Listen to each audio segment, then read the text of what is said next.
Login failed on Betterment Checking Fix. You try logging into your Betterment checking account, but the app throws a frustrating login failed message. Don't worry, this happens to many users, and in most cases, the fix is quick. Start by checking your internet connection.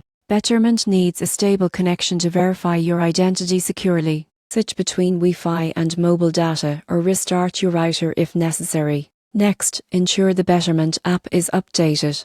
Outdated versions often cause authentication problems, especially when new security protocols roll out. Go to your App Store or Google Play, search Betterment, and hit Update if available. Now, manually type in your username and password. Most people get this wrong because they rely on autofill or saved credentials, which may be outdated. If it still fails, tap Forgot Password to reset it and regain access safely. If your Betterment account uses two-factor authentication, make sure you're entering the latest verification code. These codes expire quickly. Missing a few seconds can cause the login to fail. Another fix that works wonders is clearing your app's cache. On Android, go to Settings, Apps, Betterment Storage, Clear Cache. On iPhone, uninstall and reinstall the app to clear old session data. Disable any pin or ad blocker running in the background. Betterment may reject login attempts from unusual or masked IP addresses to protect your data.